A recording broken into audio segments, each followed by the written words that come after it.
Hello and welcome to Mock the Week. I'm Dara Breen, and joining me this week are Andy Parsons, Ed Byrne and Russell Howard, Frankie Boyd, Hugh Dennis and Stuart Francis.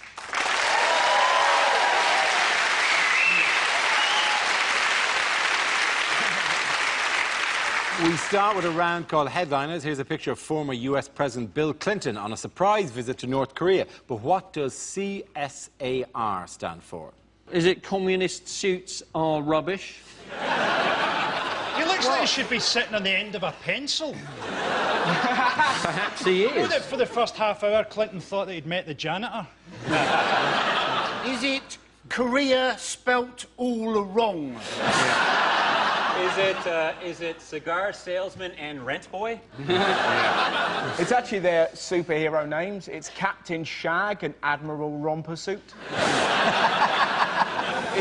Is it Clinton and Shag anyone, really?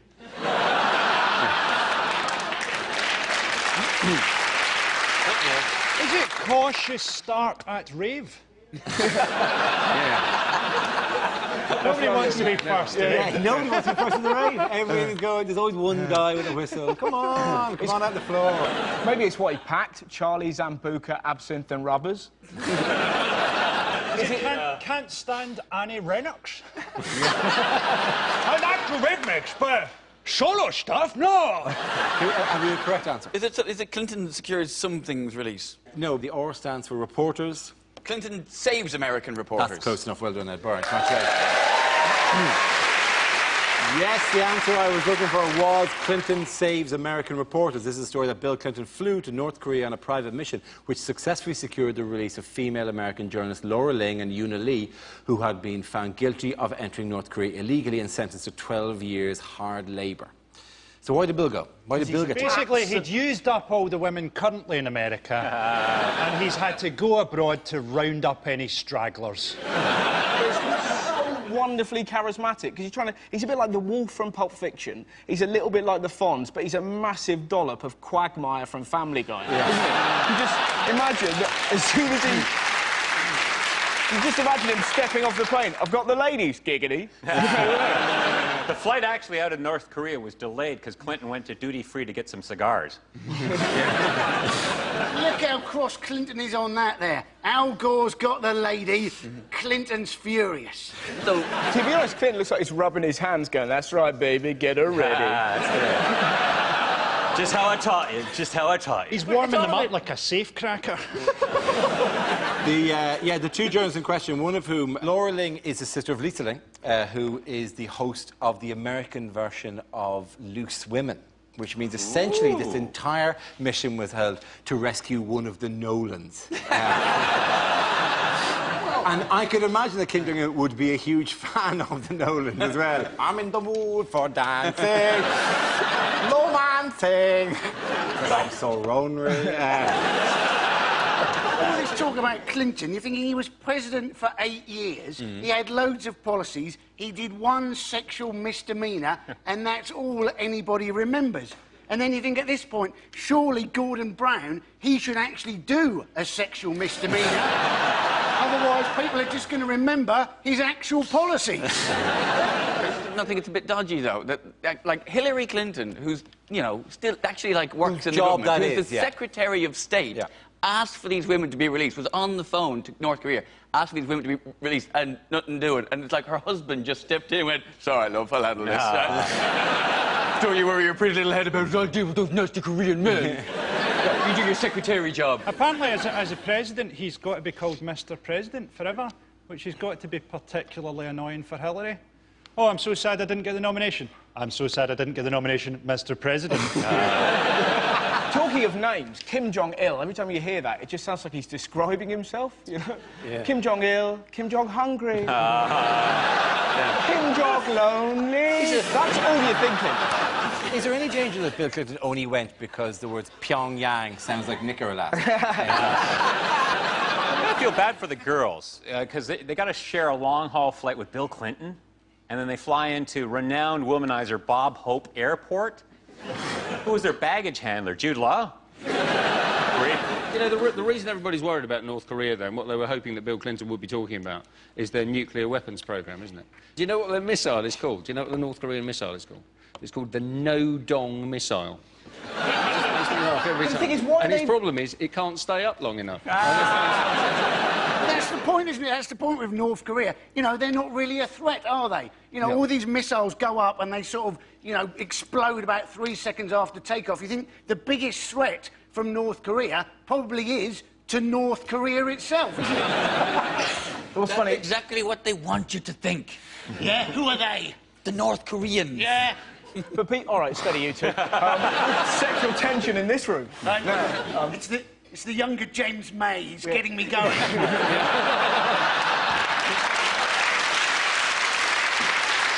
As a dictator, he's not going to have understood Clinton and all the sort of stuff that he's got to put up with. What's that, Clinton? You nearly got impeached for having a blowjob? I'm having a blowjob right now. I've got a tiny gymnast in my trouser legs.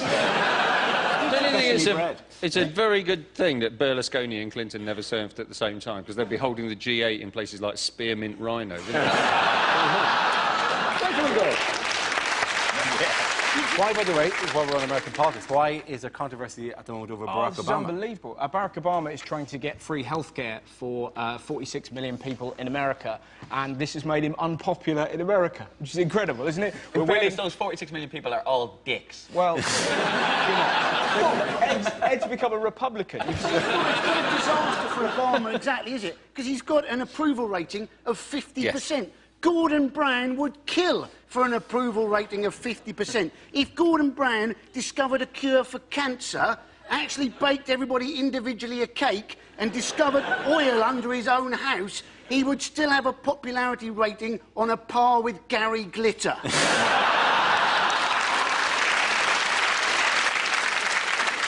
It is generally a case that they think that Brown, as we've been discussing, can do nothing, right? I mean, Brown is currently in the Lake District. At some stage during his holiday, he will find a chain and go, oh, what is this? Pull it. And the Lake District will drain out. How lucky he is, right? Yeah, probably. I feel sorry for Obama because he's still got to fight the innate racism of Americans, hasn't he? I mean, do you see his first speech when he got made president and they put all that bulletproof glass up in front of him? I think that shows you how racist America still is. Just because he's black doesn't mean he's going to shoot anybody.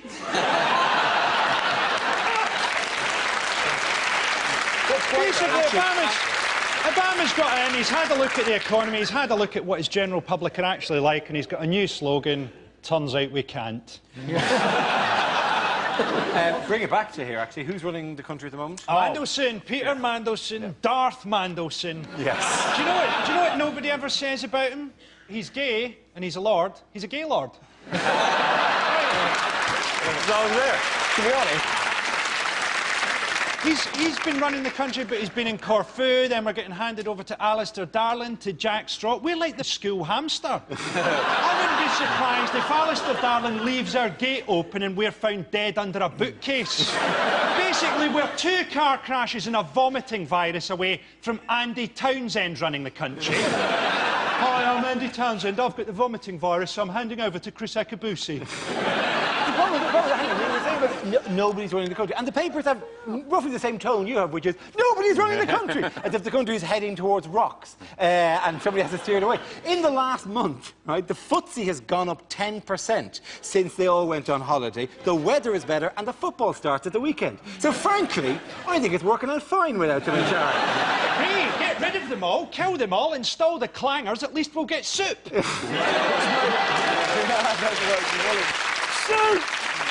there was some beautiful photos of Mandelson on holiday that were just so lovely. Proper British man red. Did you see any of those?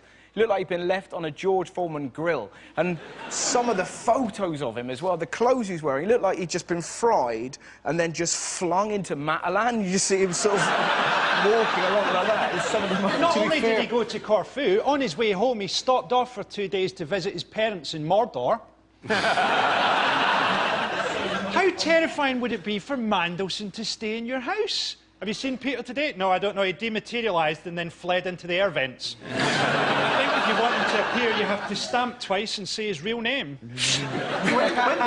When Manson leaves, does a small woman come into your house and go, the house is clean? Imagine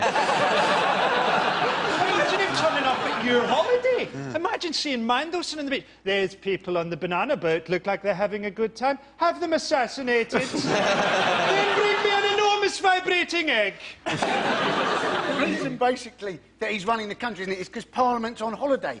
The politicians have got an 82-day holiday.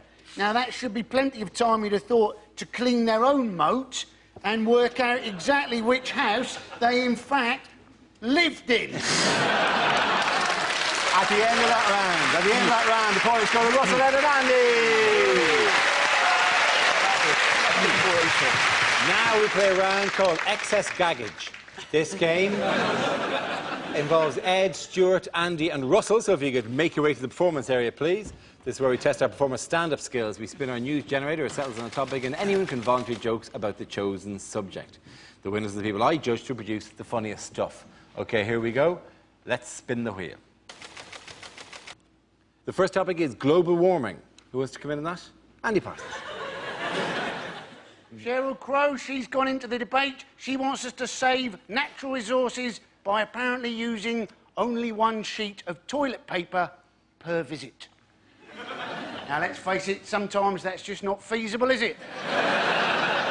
But ever since I found that out, part of me's there thinking, each time I use more than one sheet, I've let Sheryl Crow down. Then part of me's thinking, oh, I'd never want to go out with Sheryl Crow. She's a toilet paper Nazi. And half the time, she's probably got a dirty arse. Thank you very much, Andy Parsons. OK, let's spin the wheel again. The subject is celebrity. Who wants to come in on that? I would take that. Ed. Yes. No, I'll take celebrity because, you know, I suppose, I'm a celebrity. You know, I've got that sort of... I'm on telly, occasionally. I'm on it right now. So that's fair enough, you know. But I'm not like famous. I've got that sort of halfway house. I'm not like household name, but I'm not nobody. I'm sort of like that bloke. What's his name? You know, like people will say, oh, I saw that Ed Byrne on telly. And the other person will go, who? You go, oh, you know, the Irish guy, comedian. What, the big guy with the bald head? No, not that bloke. And it's weird when you got that sort of in-between thing, because, you know, I'll tell you what I get a lot, particularly in England, is I get people coming up to me to tell me that they don't know who I am. Seriously. Which to me seems a bizarre thing to cross a room to tell somebody, but you would be alarmed how often someone will come up to me in a pub or a club and go, apparently you're on the television? I've never heard of you. Really? My family used to own a dog called Layla. What? Sorry, I thought we were playing swap information neither of us give a shit about. No? Whereas in Ireland, I'm a bit more well-known. So in Ireland, I get abuse. Thank you very much, Ed. OK, that leaves with Stuart and Russell. Let's spin the wheel. The next topic is the royal family. Prince Harry's pretty spectacular, isn't he? He's wonderful. The Sun really can't make their mind up, because one minute the Sun, he's a war hero, next minute, racist. Make your mind up. We don't want him killing foreigners, but don't call them names. That appears to be the way that he operates, you know? But there's something wonderful about Prince Harry. He must have a weekly show called These Are the Things I've Done. And we'd watch it, wouldn't we? Yeah, a couple of years ago, man, I shaved my pubes, put it on a swan, big wow. Next week, I'm going to light my farts and fondle a gibbon. Come on over! We love him because he's ferociously stupid. Think about it. He had 100 grand spent on his education, the finest education money could buy. He went to Eton, he got 2 A-levels. One's an E in geography, one's a B in art. Can you imagine that? Your dad has spent 100 grand on your education? I've done a drawing and I sort of know what a hill is. You know that? Lovely stuff. Thank you very much, Russell. OK, sure, let's see what you've been left with. Let's spin the wheel. And it's relationships. I like my women the way I like my coffee, picked by migrant workers. No, I've got a girlfriend. I've been going out with my girlfriend for... sex. My girlfriend actually thinks I'm incapable of being faithful. My wife, on the other hand, hates that joke. And I'm not ashamed of my wife. If you don't believe me, go to the car and ask her. Ask her loud, she's in the boot. Is my wife dissatisfied with my body? A tiny part of me says yes. I was previously married. I married way too young. A Chinese girl, that's her name. I remember...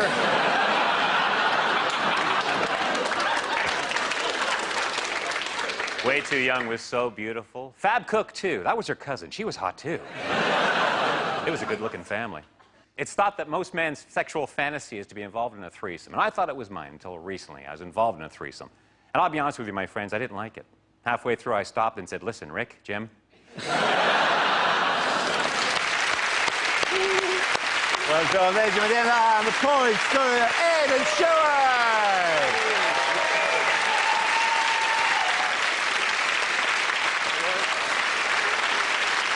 Our next round is called This Is the Answer. What is the question? On the board of 6 categories. Stuart, which category would you like? Can we have home news, please? OK, home news it is. The answer is once a minute. What's the question? Is it how often when I walk into a playground with this beard does a mother pick up a child and throw a shoe at me? Is it what would be the worst misprinted dosage on a pack of laxative? Well, is it how often do men self-check their own testicles? Is it... To be honest, it's a lot more than that. I've always wondered what you were doing. They're still there. Is it how often does Uri Geller keep mentioning the fact that he's Michael Jackson's friend? That's it. Is it if you put Wayne Rooney on a perch next to a mirror, how often would he peck his own reflection? How often does David Cameron point in a mirror and go, looking good, PM? Is it on their annual trip to Blackpool, how often does the British Claustrophobia Society have to stop the minibus? Why would they book a minibus? Surely. They just never learn. Splash out, wouldn't they? 2 CG at least, for God's sake. Is it how often do Dara and Andy gaze at my hair?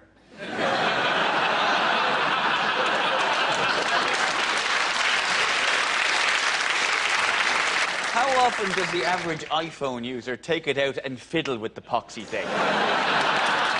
Very good.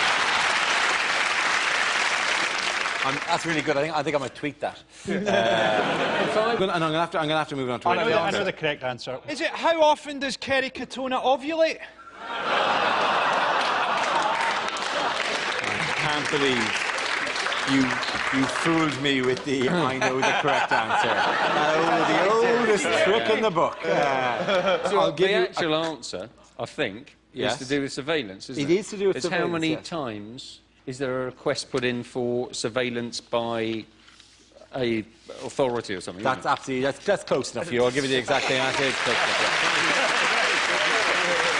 The actual question specifically I was looking for was, on average, how often do public bodies request access to private phone and email records? This week, a report by the Interception of Communications Commissioner, an actual job, showed that authorities, including councils and police, made over 500,000 requests to access private phone and email records in 2008. That's 1,400 requests a day, an increase of 44% on 2 years ago, although actually not an increase on last year. So who's doing the snooping? Is there a dude called the Interception of... The Interception of Communications Commissioner.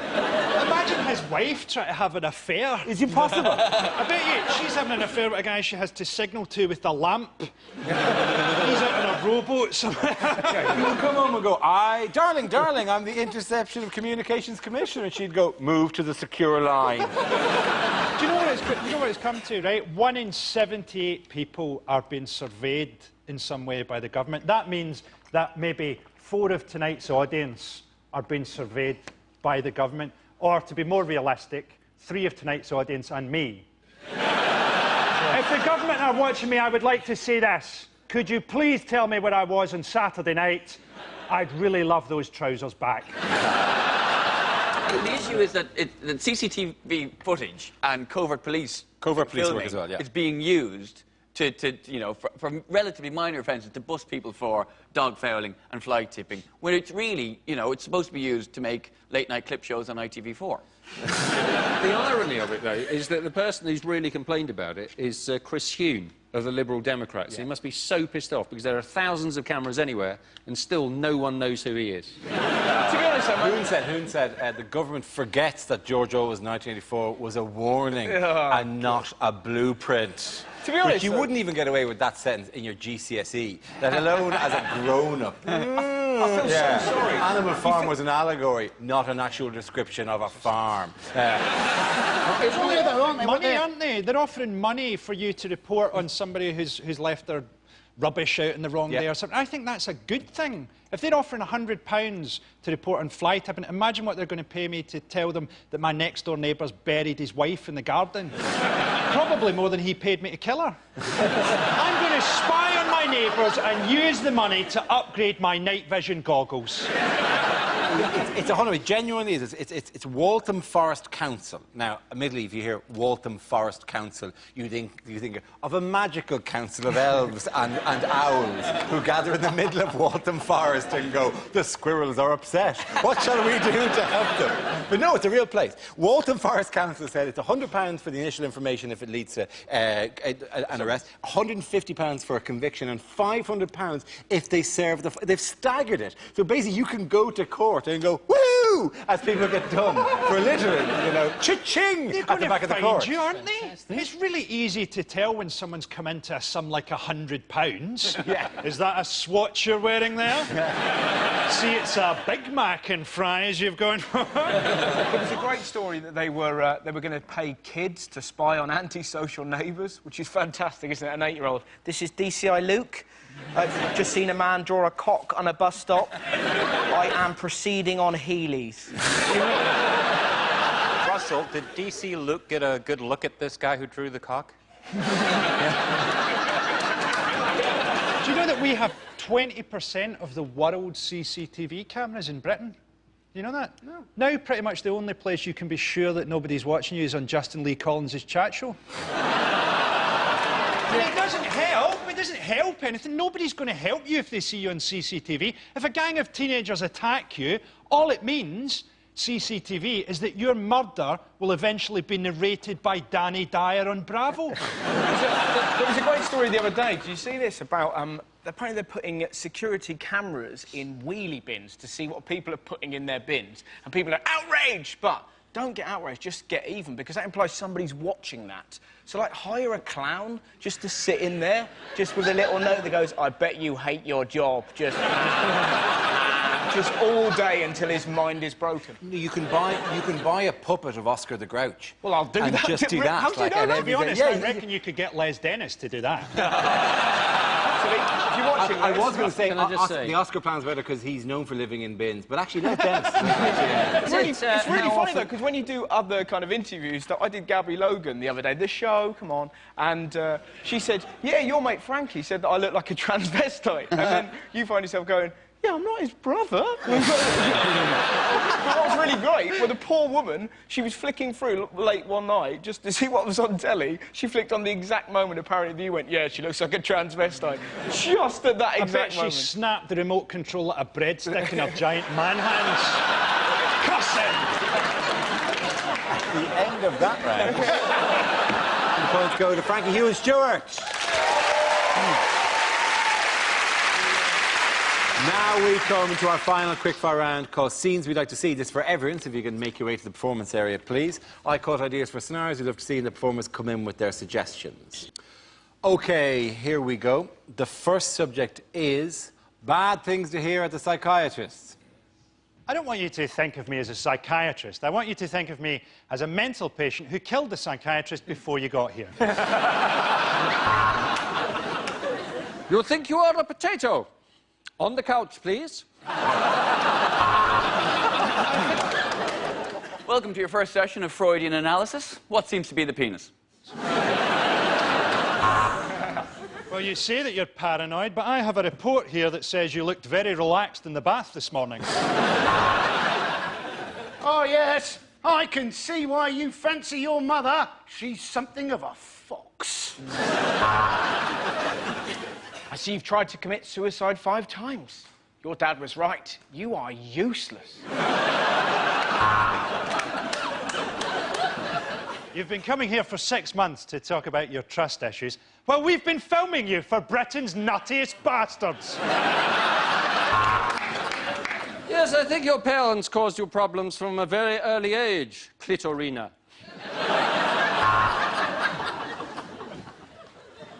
Your thoughts that you're horrifically unattractive are all in your mind, Mr. Johnson. OK, word association. I'm going to say a word, and I want you to say the first thing that pops into your breasts.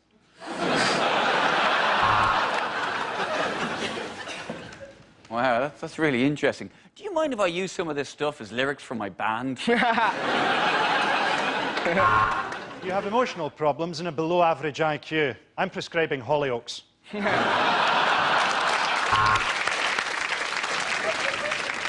Oh, that's a classic dream. It means you're a paedophile.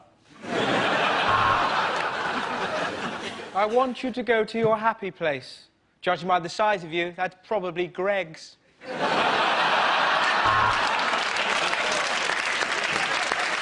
Hypnosis could certainly help with your intimacy issues. While you were unconscious, I rested my nuts on your head. The next topic is unlikely things to hear on a TV talent show. 2007's winner, Leon Jackson, is still selling records in his Saturday job at HMV Paisley. Of course it's not a freak show. Now get your Siamese twin asses on that stage and you nail Papa Don't Preach. Two crosses light up and the crowd cheers as Stavros Flatley are crucified in flames. Hello, I'm Rita. I'm 87, and I'm going to do Keep You Up with me boobs. Here we go. Hey! I'm like bloody Ronaldo! Look at me go! OK, you're right. I don't really have any talent, but I'm kind of cute. I'm Kylie Minogue's sister, for God's sake. What a hilarious singing dog Susan Boyle is. When you said you were going to saw a woman in half, I thought you were a magician.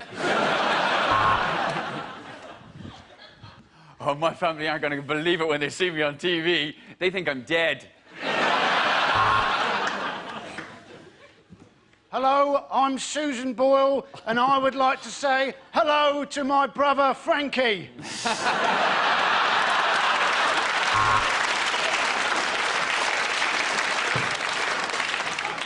Susan Boyle is not related to me. None of my relatives will ever manage to chisel their way out of that cellar.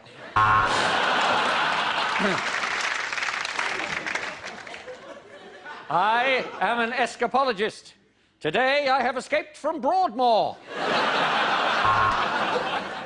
Next on ITV4, it's ITV3's coverage of ITV2's making-of documentary about the coverage on ITV4.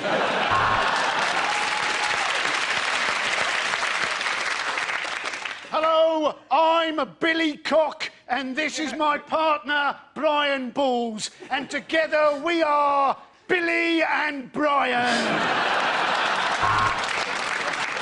Behold, my magical racist cat. They come over here, they steal our bloody jobs. I'm not having it. That was a beautiful song, until you fucking sang it. At the end of that round, the points go to Russell, Ed and Andy.